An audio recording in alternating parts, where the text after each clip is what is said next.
was born in Rwanda. Rwanda is a tiny country located in the Central Africa. It was and still is one of the most beautiful places in the world. Very green and perfect tropical weather.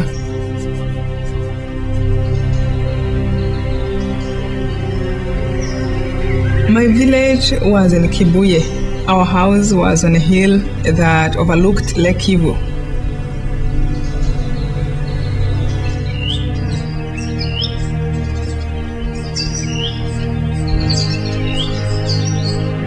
My mom and dad were teachers. They were very good parents who were very respected in the village. In my family, we were 4 children. I was one girl among 3 boys. We loved each other a lot. We were very protective until the last time we separated. There was a rebellion going on, an ethnically based rebellion in Rwanda. Right after the holiday, I had an exam, really an important exam. The regime in Rwanda that was responsible for the genocide was a criminal regime. It operated according to the logic of criminal gangs. So I wrote to my parents and I told them I wanted to stay in school to prepare for my exam. And the aim of the military dictatorship was to preserve power by eliminating that rebellion. My father said, "We miss you, and you have been away so much, away from us." So I went home. Easter vacation that year changed everything in my life. The president's plane was shot down and the genocide began. The 2 leaders died after attending peace talks aimed at ending decades of tribal conflict in the 2 countries. President Habyarimana of Rwanda and President Ntaryamira of Burundi were killed when their plane came down near the Rwandan capital Kigali. Both were members of the majority Hutu tribe. When the president's plane was shot down, it just was chaos. Within less than an hour, you started to hear the gunfire in your own neighborhood, right up close to you. Before, it was always kind of far away, and it's like it just spread everywhere.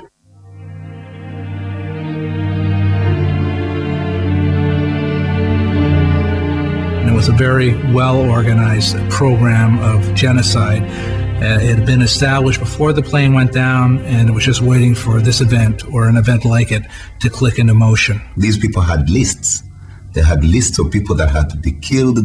And then it became crazy.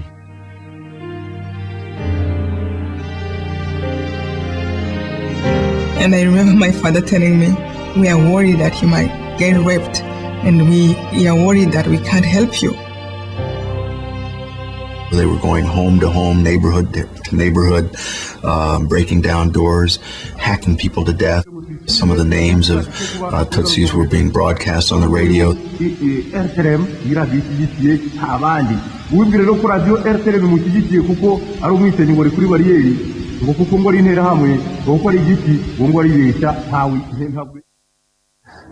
When I saw Immacule back in her own home area, and she says to the photographer, "Hey, come and take a picture of me with this man." And I'm asking her, "Who's this man?" And she explains to me, "Well, his brother killed my brother." And I'm like, wait, my Western mind is kicking in, and I got to understand who, what, the details and stuff. And she just puts her arm around him and she says, "No, it's okay. It's okay." I just about lost it, because it's not okay. You read in the powerful little museum here in Kigali, a young Rwandan child saying, "If you would have really known me for who I was, you could have never killed me."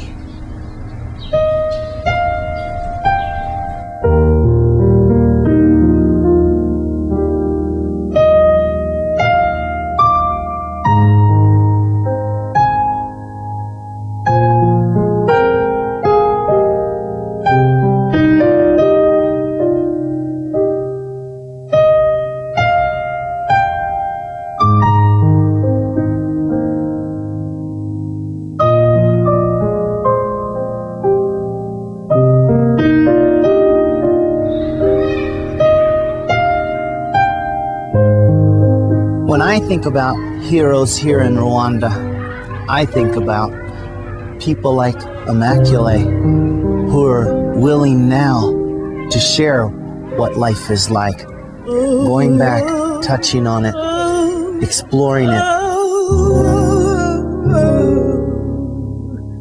For her to take the time and to visit these places with people like us and let us share in some of that grief and some of that process takes unimaginable courage. I did hate, of course. I was very angry.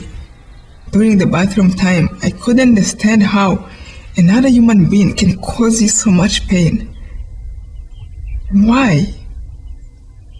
We were all created. We never chose to be who we become. We don't choose our race. We don't choose our tribe. We don't even choose a country where we are born.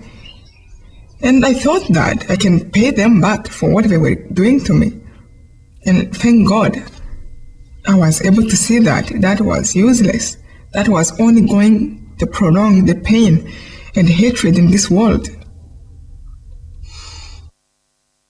I hid in this tiny bathroom for 91 days, and they never found me.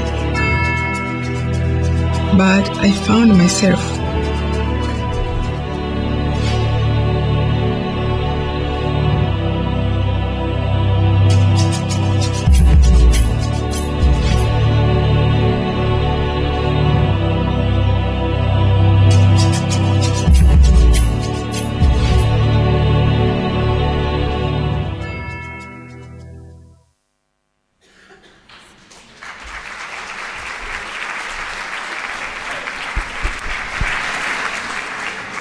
Immacule Ilibagiza es una sobreviviente del genocidio ruandés, del que se cumplen 20 años. Ella perdió a sus padres, hermanos, amigos. Logró sobrevivir y sobre todo logró perdonar. Hoy viene a Chile y está con nosotros para contarlo. Recibámosla con un aplauso.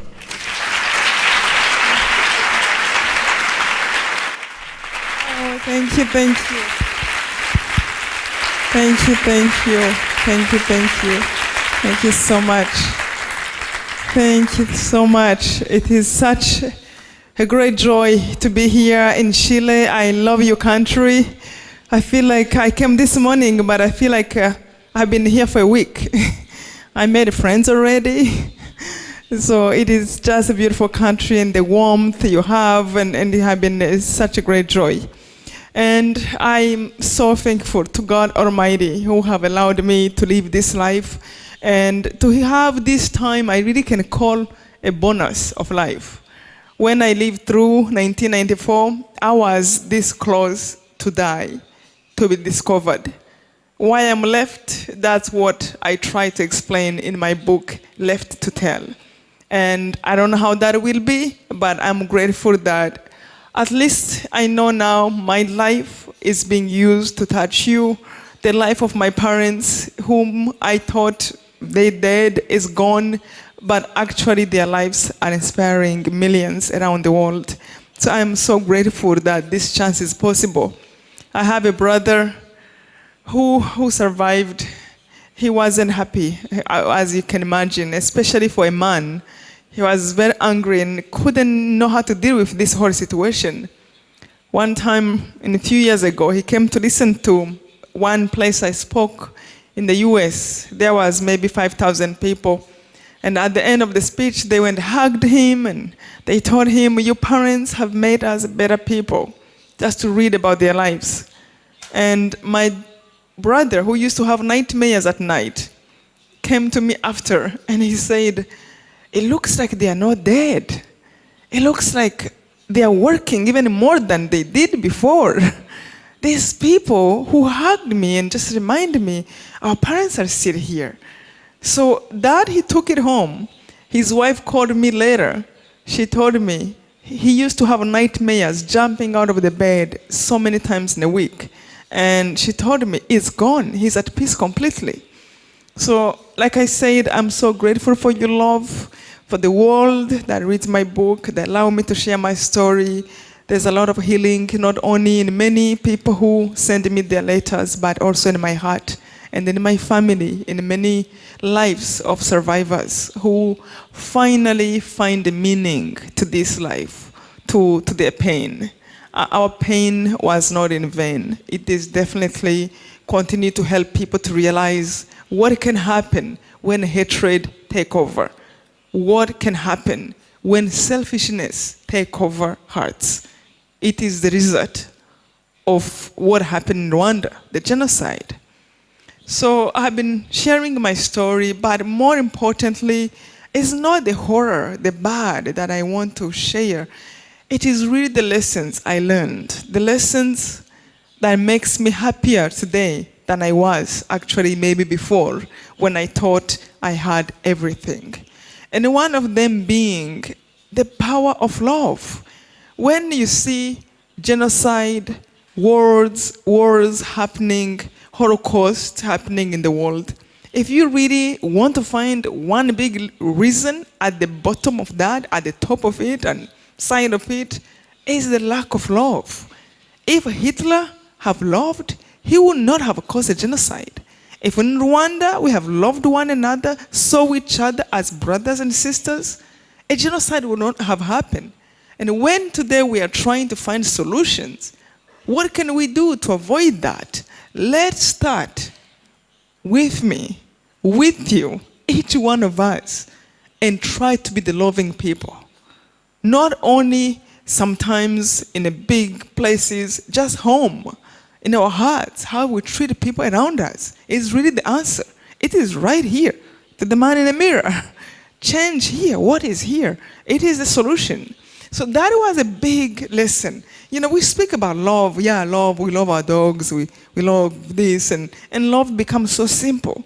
But when you see the damage of lack of love, it is horrible, as you saw. So love has taken a big impact in my life. Little things we do, somebody losing a pen and pick it up and give it to them with a smile. The intentions in our hearts, the words we choose to use, the attitudes we choose to have in every situation, they can express love. Somebody can just kill another by a word, by a tone of the voice. So all that, where can I be that instrument of love? That was huge.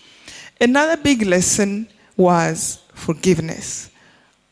Like maybe some of you, I used to think you can forgive somebody who said something bad about you, but not somebody who tried to kill you, to kill your family, your mom, your dad. Or those people, you just, to be a hero, you have to hunt them down.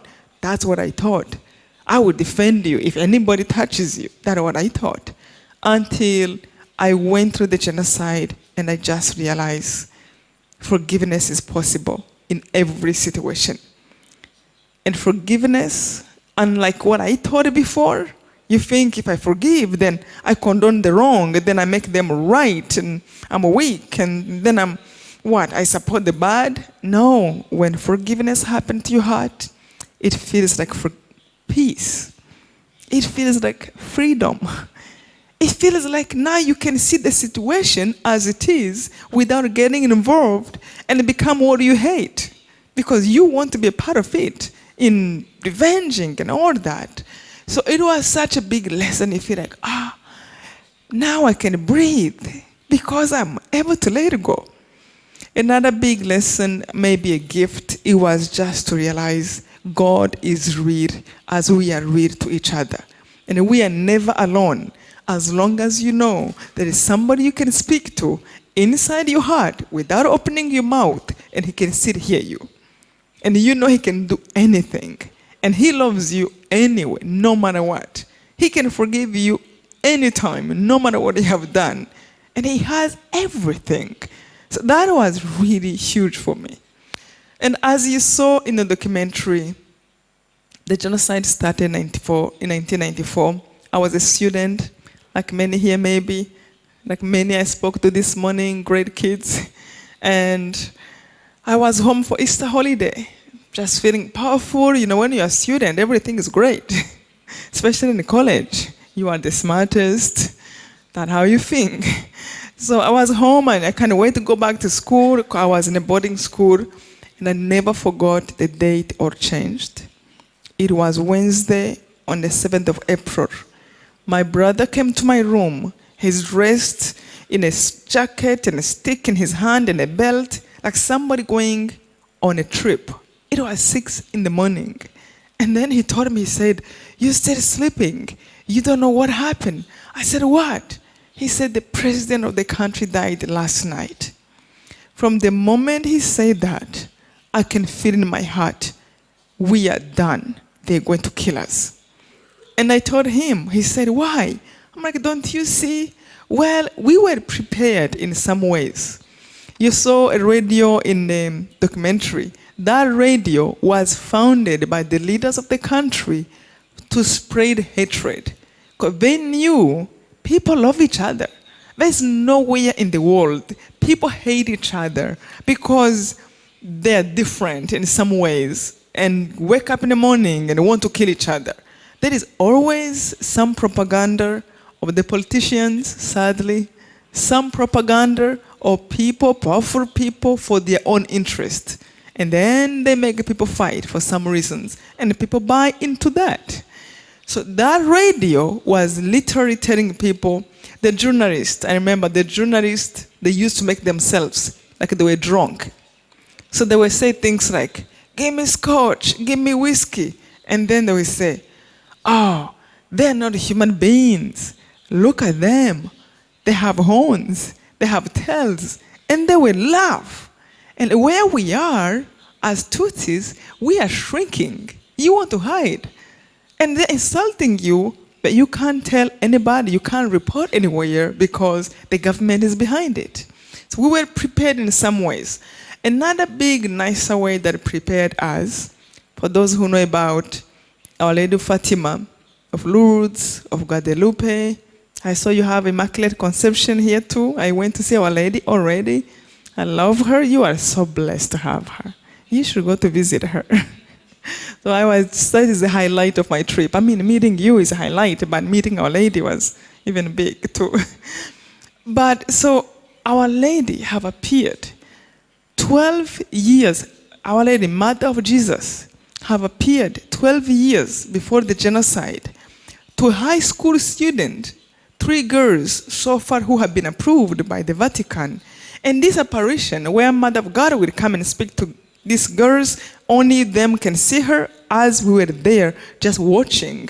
And one of the things she told them in tears, a horrible thing was going to happen to our country if we did not come back to love one another, forgive one another, to respect God's commandments. And why I share this especially, and I wrote a book about it, Our Lady of Kibeho. Why I share this especially is because Our Lady said, if I am here, it does not mean that my message concerns only you, not even just Africa, but the whole world. And another big reason to remember that Our Lady said, if you behave, if you pray, if you come back to respect God, what is coming will not happen. Every Rwandan today who knows those messages, which, I mean, like 50,000 people will be there listening to the kids speaking to Our Lady, because she used to give an appointment when she's coming. Every Rwandan who knows that, we are like, we could have avoided this much pain. We could have avoided 1 million people if we just loved one another. It is that powerful to love one another. So we knew this can happen through Mary, through the radio, evil radio. So when my brother told me, it was just like, that's it. I remember I came outside, I met my parents, we were all worried. We put in the radio, and the government put announcement to block every border of the country from the moment the president died. And then they started to report family by family that was being killed. 10 children and mom and dad have just been killed. 8 children and mom and dad have just been killed. And I remember my father saying one time, this never happened before, where they killed a whole family. Normally they kill a man in the family, somebody who did wrong, or not even wrong, somebody they're scared of to challenge them in their political stuff. But this never happened. Why? That's why they call it a genocide. A genocide is the attempt to eliminate a whole group of people. They have prepared it from the moment the president died. They went family by family. 10 kids, mom and dad, 8 kids, mom and dad, everybody in the house. It was just the beginning. I remember by the end of the day, around my home, we had so many people asking my parents what to do. By the second day, we had about 10,000 people all over the soccer field where my mom was a teacher, next door to my home, up to the door of my parents. They are everywhere, and they were asking my parents what to do. That, the lesson of love there alone, I remember my parents used to be people who spoke always about how to help the next family who have problems, the poorest people who don't have a home, how my dad can ask other men to help them build a house. We always spoke about how to help this. And as kids, we didn't like it. We just wanted new clothes, new shoes. So it just hit me when everybody was coming home asking my dad, what do we do? What do we do? Why did they come there? Because they knew they loved them. They smelled it. They felt it. I remember one time, my dad came to me, handed me a rosary, and asked me to go to hide to a neighbor who was from the other tribe, and was actually a Protestant pastor. My father always told us, do not put people in boxes because they come from that tribe, that race, that country, because somebody did something bad to you. He always told us, if you do, you will miss out many angels in your life because you don't know who God is going to send you when you need it most. Open your door to people, judge them as they present themselves to you before you say, oh, they're from there, oh, they're from that. That time, he knew that man was good. So I went to this man, and I remember when I was leaving, my family is there with this many thousands of people, and my dad asked me, handed me the rosary beads, and said, go to that man. I wanted to go back to my house, pick up my purse with my lipstick. I was a teenager, I was in college. But he said, go, don't look back. And I truly left out of obedience to my father. So I went to the man to tell him what my parents said to come there. He put me to sit in a tiny bathroom, 3 by 4 feet. I remember looking at that place and say, this is too small for me. How can I sit here? As I was complaining, he went back and brought 5 more women. As we were complaining, I'm sure we're not talking, he went back and brought 2 more women. We were 8 people in 3 by 4 feet. That have taught me, when you think things are bad, they can get worse. Just take it easy, whatever you go through, find a solution from what you have, how you work with it. It can get worse. Blaming, complaining doesn't help. So we sat there. The youngest was 7 years old. The elder was 55. We literally had to lay down on top of each other. So we sat there, and the man told us not to speak to one another, not to make any noise, not even to flush the water of the bathroom until somebody else is flushing the water in the next bathroom. He told his kids that he lost the key of the bathroom. So we had to be absolutely quiet. I remember the first week was really hard. Hard because the confusion. One mind is telling me, I need to go home. This is too long. I need to take a shower. And another mind is, no, it's too late. You are stuck. This is the problem you're going through. But another side I'm thinking about, why? It was the worst question to ask myself, why? Injustice, hatred doesn't have any reason. And I think we hurt ourselves trying to understand it. Why? You are born here. God chose this country for you. God chose your color, your hair. God chose your height, everything. Why would anyone want to hurt you for that? For something you were given, you didn't choose. It was really hard. And the pain you are going through, you can't, somebody doesn't see that this is unjust, this is not fair, but you go there, again, it doesn't help. The better is to find, what do I have now? What can I do with it? I remember at the end of the week, when the man came to give us food, and the food he could afford to give us was leftovers of his children. They ate, mashed in their mouth, threw in the garbage, and he would bring one plate, because nobody else knew we are there, and then he would close. So one time he came at the end of the week, I thought I would die if I ever stay another day. I grabbed his feet, and I spoke.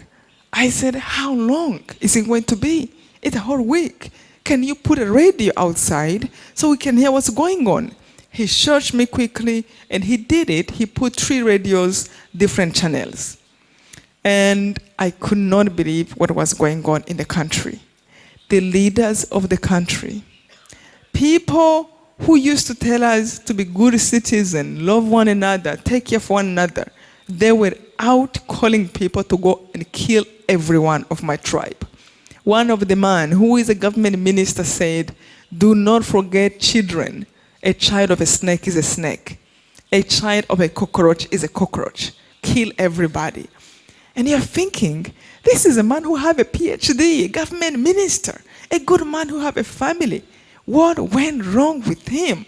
Well, again, that is what happened when we step into selfishness, to see ourselves, but not everybody else. When we step in anger and act out of that, when we step in hatred, we become blind.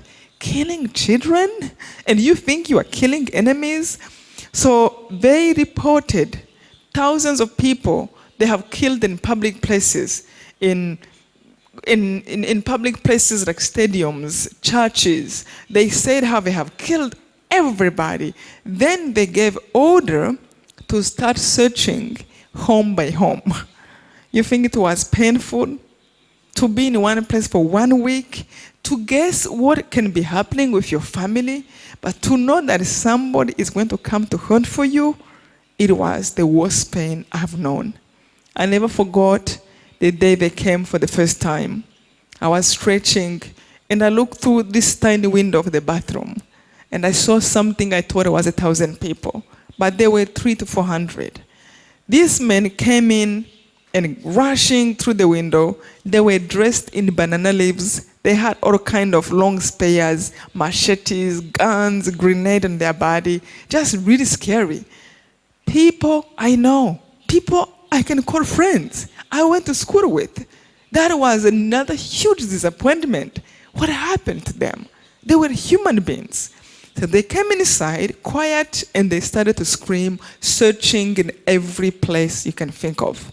If I can remember what I felt, it was like 1,000 needles are going through your body and hurting you, but they are not killing you fully. You want to die to end that torture, but it's not happening. Like you are laying down in fire and you are not dying fully.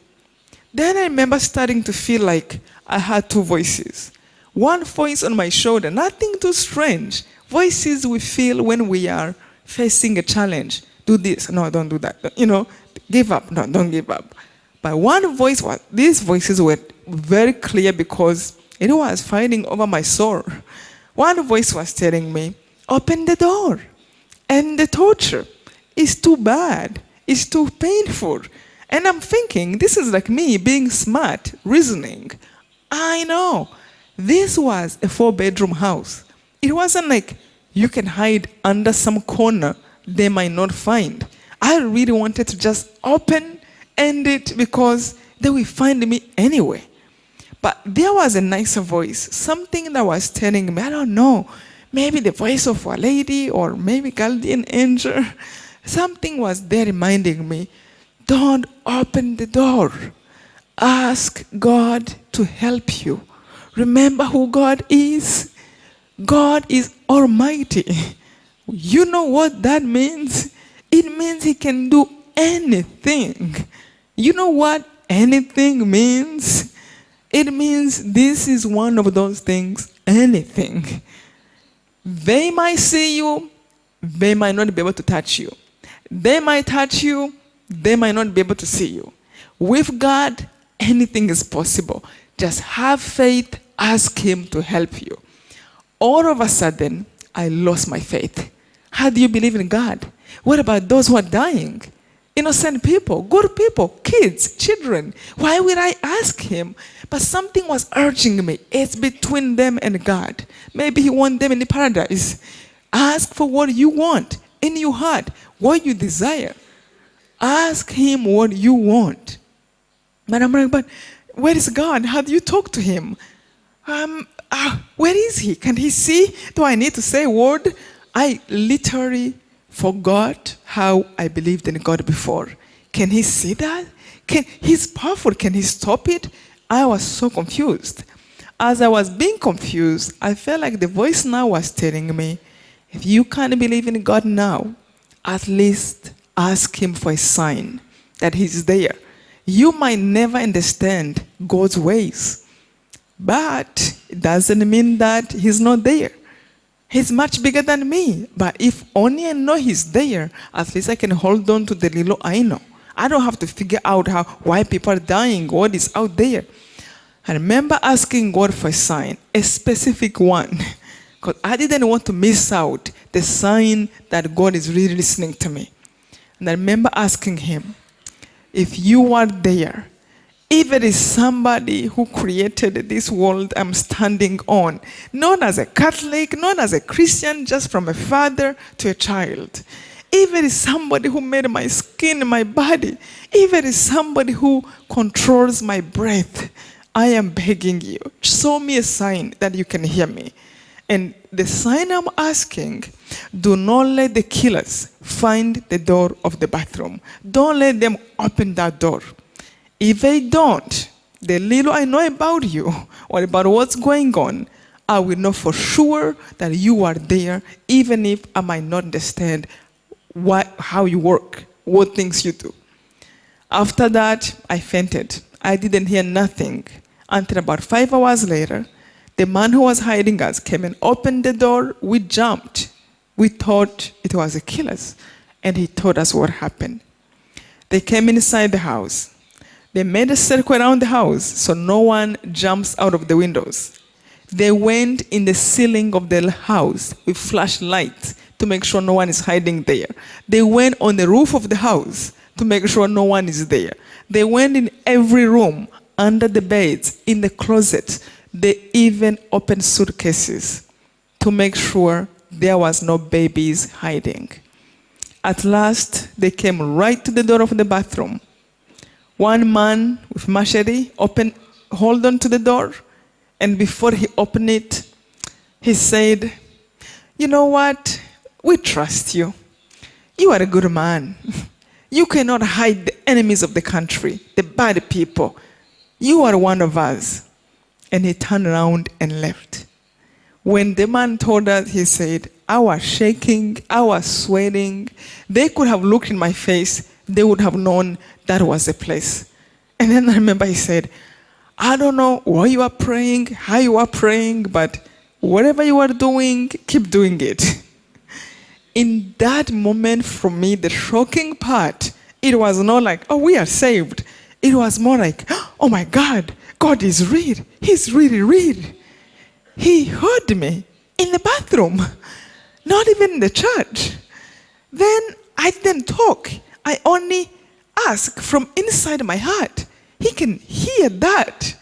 Well, that was good, but on another side, something wasn't too good was that, you mean he hears everything? You mean we don't have a privacy? He can hear our thoughts? Oh, my goodness. Now I have to be scared. He can see anything I do in the bathroom, everywhere. It was a little scary. I was so angry, and I thought, okay, since God can see everything now, I have to tell him what's going on because he sees anyway. So with my anger, I will tell him, well, I know you know I have a good reason to be angry, so don't hold that against me. And I will be angry. I had anger. I cannot put in words. I had fantasy in my mind of what I will do. I mean, that's what we do. When we get angry, you push ahead. You see what you can do, how you will do. You will defend yourself.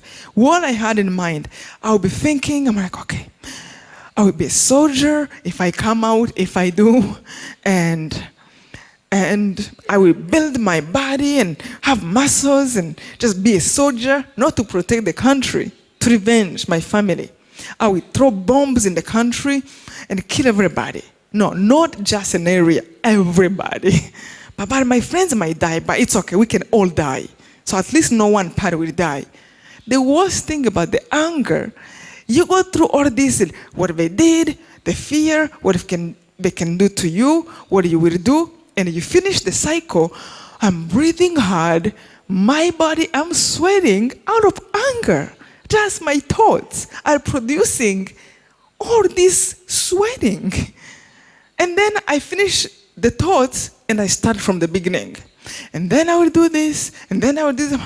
One time I'm like, I'm tired.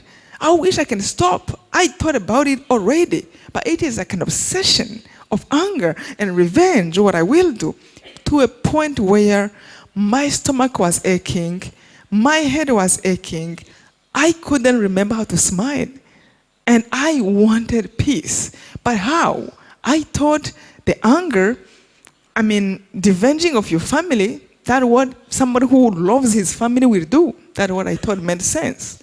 So as I'm going through all this, now that I know God is real, I started to pray the rosary my father gave me. Mary used to tell us, pray the rosary every day. I will help you. Whatever you ask for, I will help you, I promise you, in any situation. So now that I believed in God, I started to pray the rosary. And I never knew what was going to come from this. I asked the man to give me the Bible. I wanted to know who God is. Who is he? Why did he create us? Why are we here? Where do we go when we die? I wanted to find some information I knew, but I never cared much about, that I almost lost my faith. But especially this prayer. So I remember when one rosary, for those who don't know about it, one rosary takes about 15 to 20 minutes.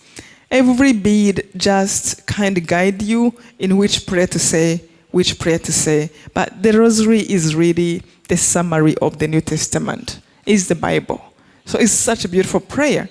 So I remember when I prayed the first time, 15 minutes, I felt like I moved from hell to a place of air where I can breathe. Then I said, wow, my anger stopped. That was obsessive. Okay, let me say it again. I said it again. I felt good. When I stopped, it was like the pangs of hell were back. The bad voice, they will rape you. They will cut you in pieces. Even if you leave, you will be nothing. That bad voice that shows you all the worst thing that can happen. I'm like, okay, fine. Let me say the rosary again. To hide away from my own thoughts, poisonous thoughts. I end up saying this prayer the whole day from morning until night. One time I counted how many rosaries I said. I said 27 rosaries every single day. And I used to complain about saying one rosary a day. But this time I needed it. 27. So I remember everything changed my life. The thing is, thank God for whoever who put it together was in a good state of mind. Because my own prayers were, send them to hell. Kill them before they kill me. And I thought I was praying. But when this prayer I'm saying it is like, say Hail Mary here. Okay, and I say it as they say it. My only job is to try to mean it from my heart. Say our Father. I remember just one time I said, our Father, and I'm going to try to mean it. Our Lord is prayer. Our Father. And then I said, what am I saying? Our Father? But that will mean the Father of everybody. But he cannot be the Father of the bad guys. So how am I going to say this part of the prayer? Because it can't be. And I felt like something was helping me to understand. You have 3 brothers, that nicer voice told me. If one of your brother does wrong, does your father stop being their father? Actually, your father will try to spend more time to try to change them, and he will hurt. So they still your brothers, even if they're bad. I'm like, okay, fine, I can take that. I say, okay, our Father, because you have to mean the prayer, then otherwise they don't have any effect. Our Father, okay, of the good and the bad, who art in heaven. And I kept praying, and I mean it, and I feel good. But remember when I reached to that part, forgive us our trespasses, as we forgive those who trespass against us. I said, no way. I have not forgiven them, and I cannot. I don't want to lie to you because I know you read in the mind. And I need you because when we lie to friends, we lose them. So you don't lie to a friend. So I'm like, God is now my only friend I had. I don't want to lie to him. Well, I had a better idea. Something suggested to me, you can skip that part of the prayer. Then you don't have to lie to God. Then you are on the good terms. I did it and I felt so much better. I will go forgive us, but not them, and then go to the next part of the prayer. And I felt good. Okay, God, I'm not lying to you. You know I am angry and I have a good reason. So I kept praying and feeling good, skipping that part, until one day I was about to skip it. I felt like something is nodding my shoulder and reminding me, hey, I hope you know our Lord's Prayer is not man-made. It's Jesus himself who said, pray this way. If you want to believe in him fully, as your God does not make mistakes. If your God said, do this, it means he knew anybody throughout all generation should pray that and is capable to mean it. If you are not capable to mean it, it doesn't mean God was wrong. Ask for help so you can mean it. I'm like, okay, fine. It was the first time in my life I understood the meaning of surrendering. I couldn't tell God, you are wrong. You don't know what I will go through. Because he knows the past and the future. He knows anything can happen. I couldn't tell him, oh, you didn't know what you're talking about. That doesn't fit in the God we know. I surrendered. I went on my knees and I put my hands up. Completely defeated. I don't know how to forgive. I don't know how to mean the words. And yet I need a prayer. What do? I put everything in God's hands and I ask him, I need this prayer just to spend a day. If you know how to forgive, I give up. Help me out. I don't know how to. You can forgive somebody trying to kill your mom or your dad. I don't know how to. I don't know how to say your prayer and mean it and not lie to you. And I can't lie to you because you look in the side of your heart. After that, I felt so much better to another level. I put back that prayer. Anytime I reach there, I will remind God, I have not forgiven. I'm only saying it out of obedience to you. Because you said pray this way. So just to be clear, I'm not lying to you. And I pray that way. I'm feeling better, much better, completely surrendered. You see, before I was like, I'm right. I don't care. Second stage was, I need you. Help me. It was completely a different level of peace. This one, much more peaceful. Sincerely saying, I don't know how to. And I don't have to know how to figure everything out. So I kept praying like that and just putting back, feeling completely, it is all in the hands of God. Between us, as human beings, I never thought God would ever find a way to make me forgive people who were killing my family, my whole tribe. But I never forgot a moment happened. Be careful of what you pray for. I was praying the fifth sorrowful mystery, which is a part of the rosary, which Jesus is on the cross, he's dying. I remember looking at him. I mean, most of the time, I will feel like I'm wrapping myself around the cross, hugging it, and I will feel like his blood is falling over me, and I'm wrapping them over my skin, and I'm asking him, please hide me so they don't find us. I mean, every single day, they were hunting us. They came to the house more than 4 times, inside, upside down the house, and they never found the bathroom. Every single hour, we were waiting for them. It was like I'm holding, like, please don't let it go, don't let it go. I know you are here. For months, like that. So most of the time, I held the cross in my mind as if Jesus was there, and I'm like this. So one time I said, let me look at him. First of all, now I want to know about the things of faith. I want to ask. Somehow, anytime I asked, I felt like I was speaking back in some ways. I asked him, why did you come like this? You could have come like a pope. Come dressed nice and bodyguards. It's okay. He's a king. You could have come like a rich man. Why come in poverty? Accept to be rejected. You have all this power. You can blink. Everybody can die who were hurting you. I felt like Jesus was speaking back and saying, I went through this because I loved you. And because I love you, I went through this so that if ever you are ever rejected, if ever you are not loved as much as you should be loved, if ever you go through anything close to what I have gone through, remember I was there before you. Learn from me. What did I do? Did I hurt? Did I want to kill people? No matter what power I had? Did I change my mind about the truth I knew? I held on to this no matter what it will cost me. To love, to truth, no matter who was mocking me, into death. Learn from me. And when I felt that, I felt like, oh, that's right. He too, he went through it, and he's the purest soul that ever existed on earth. And then I keep watching what happened. I'm reading in the Bible around his cross. I mean, I'm human.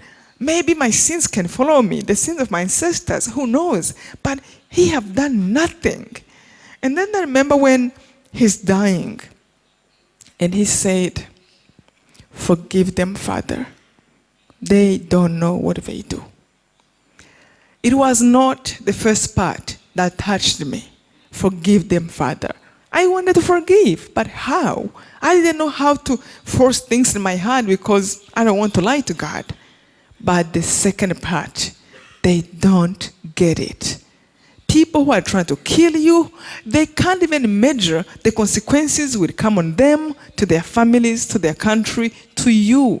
And you trying to become like them only increase the number of madness. It does not help. Pray for them to change. I felt like the world was divided in that moment in 2 parts. A part of love and a part of hate. And a part of love was people like Mandela, Gandhi, Mother Teresa. Part of hate were people like Hitler, people who were causing the genocide of Rwanda. And I felt like Jesus was asking me, where do you want to go? Who do you want to belong with? If Mother Teresa, St. Francis, Gandhi, Mandela, or with Hitler on this side of revenging and revenging? And guess what? People who are on the side of love, they have known injustice. They have known hate. But no matter how bad they have been treated, nothing will change their mind about love, about peace, about truth. Actually, they will work to convince these ones here to come on this side. And many have changed their mind.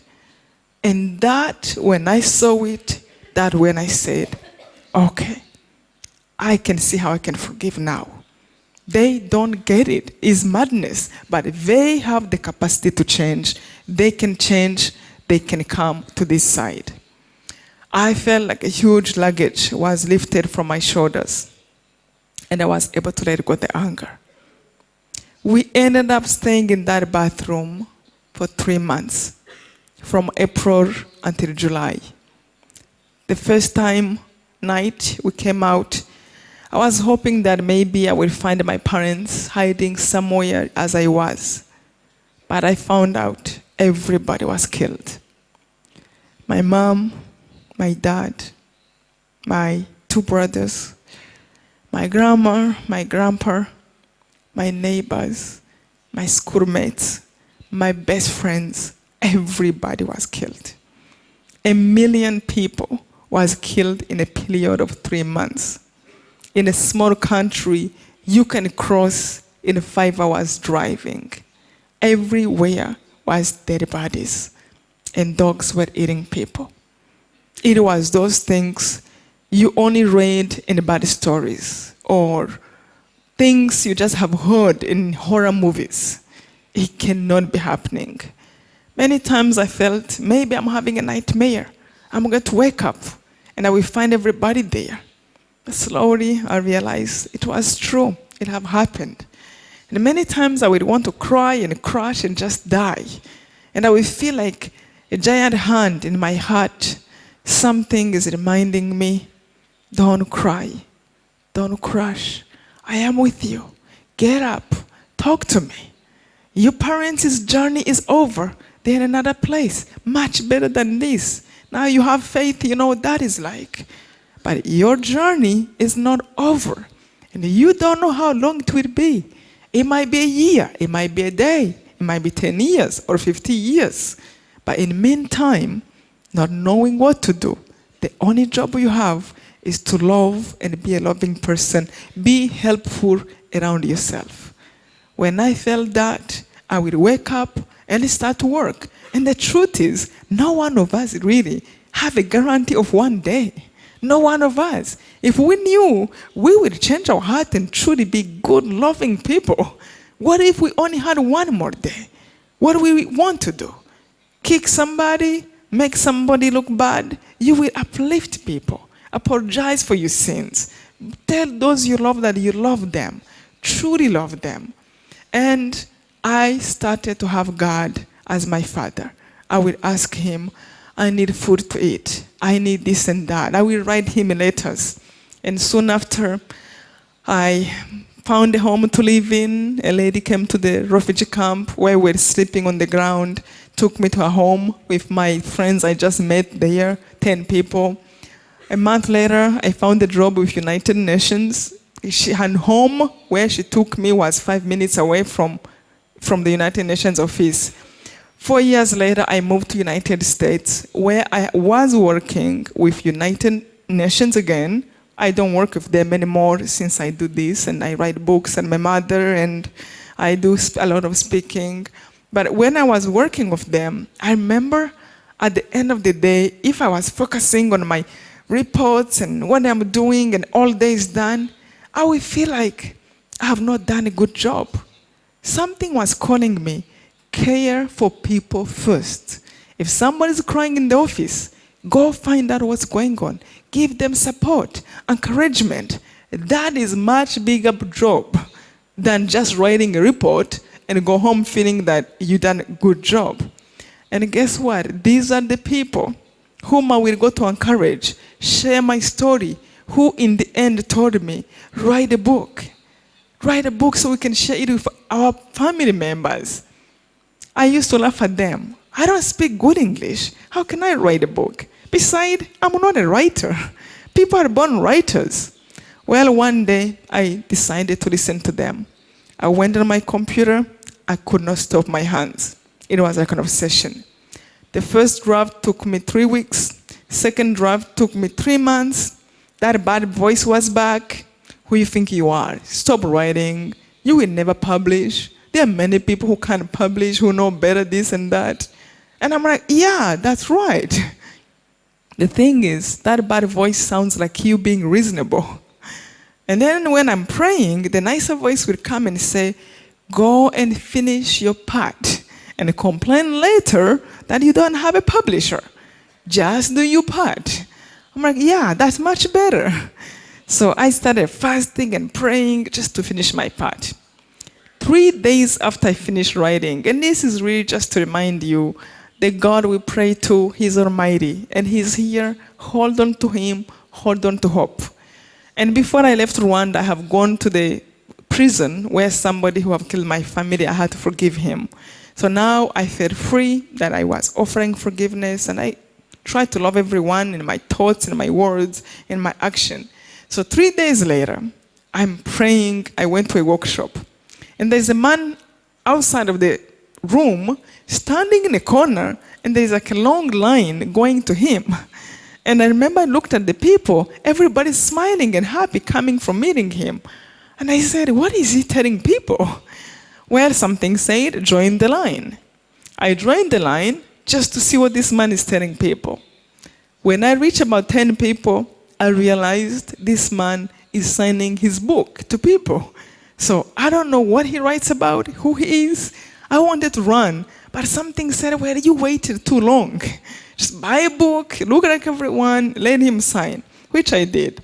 So I went in front of him, gave him the book, he signed it, and then he gave back to me. I want to go, he pulled me back. Just to show you, when you pray, you have a desire, you have a dream, don't even worry about how it will happen. God have many millions ways to reach out to you. So then the man asked me, how are you? I said, I'm fine. So where do you come from? I said, I'm from Rwanda. And his eyes lit up. Do you know what happened there? I'm like, nice, you're asking me. I said, yeah, I know what happened, but everything is good. I want to go. He pulled me back again. He's like, where is your parents? Are you Hutu? You Tutsi? Were you there? Were you here? Well, I had to tell him like in a minute. At the end of the sharing, I told him what happened. He looked at me again and said, what makes you smile after all you have seen? I told him, well, life doesn't end here. I believe there is another life. We all die. In the end, everybody who lived in 1800 died, so we die. And just my family happened to go at once. I don't want to make it worse and feel so sad. I mean, I just met that man. So I told him, like, there's heaven. I just hope to do my part. I just want to leave a good face there. So, and then he looked at me, he's like, have you thought about writing a book? I just finished the book 3 days before. Never met an author in my life who can even tell me this is how I write books. This is the steps. I couldn't tell him, like, yeah, I finished. I said, I thought about that. Actually, I started. Before I end, this man said, I promise when you finish writing your book, I will publish it. Who are you? How do you know how I publish books? I have his book. I've been praying my rosary for sure, but God answers prayers, but this quickly, my head was spinning. So we exchanged contacts. I went home. I waited for a week. I thought it was a whole year. And I called the man and I told him, I finished the book. And he's like, in a week? I'm like, oh, that's right. Well, I told you, lies don't work. Better say the truth from before.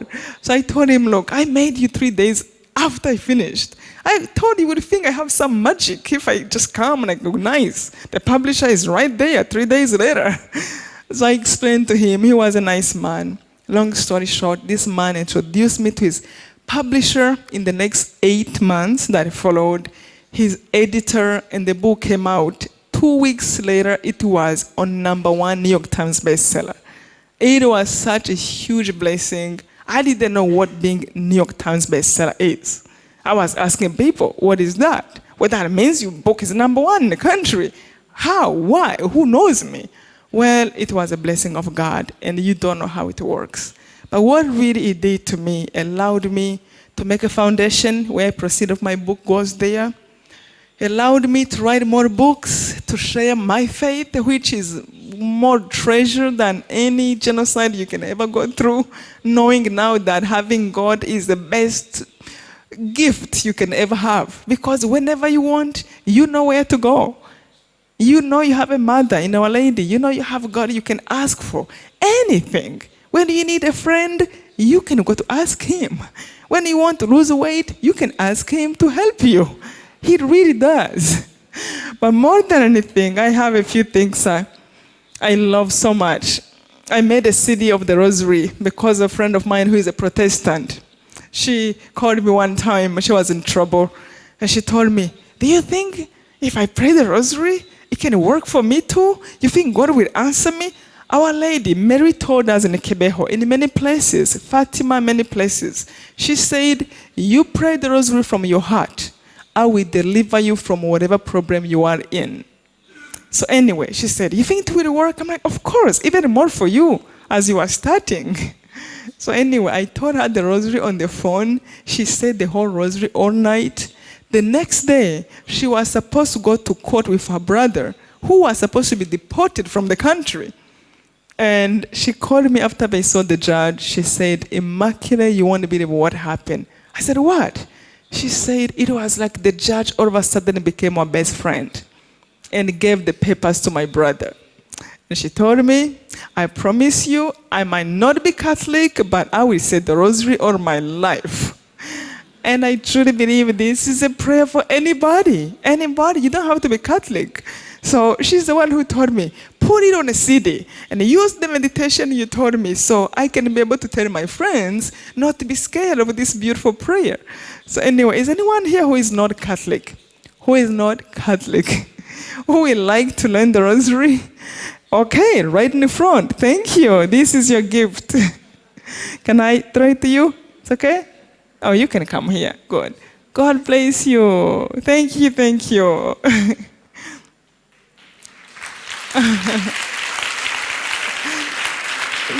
Oh, I promise you, if everyone will say the Rosary in the world, we will have peace. No more wars, no more genocide, if we truly can say it from our hearts. So that's why I really wish people can have it, just to have peace in our hearts.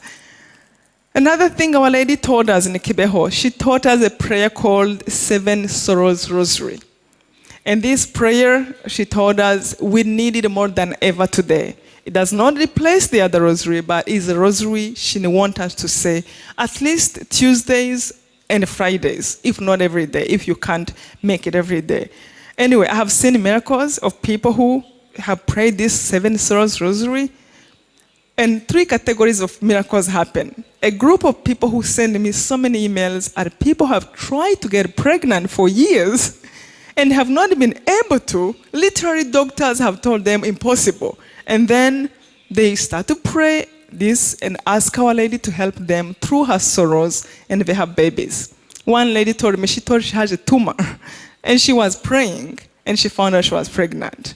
Another category are people who have cancer, who have different type of cancer, who have told me they have healed praying this rosary. Another category are people who are addicted to drugs, who tell me they were completely healed after time of praying this prayer from the heart. It is a gift of Our Lady. It's not magic, it's a prayer, it is your faith. But if our mother is teaching us how to pray, why not listen to her? Is anyone here who is trying to have a baby? Not the students. Not the students. Not yet. Somebody trying to have a baby. Or you know somebody. You want to? Okay, stand up. This is yours. These rosaries, actually, I get them from Rwanda. They are made in Rwanda. They get here a little bit expensive, but at least I'm trying to help people there too who make them. God bless. Are you not a student? You look young. I will give you. Come here too. Come, both. God bless you, my dear. Oh, and you have a baby. You help Our Lady to spread the message. Oh, God bless you. So I will give you a CD of the Seven Sorrows Rosary. God bless you. Oh.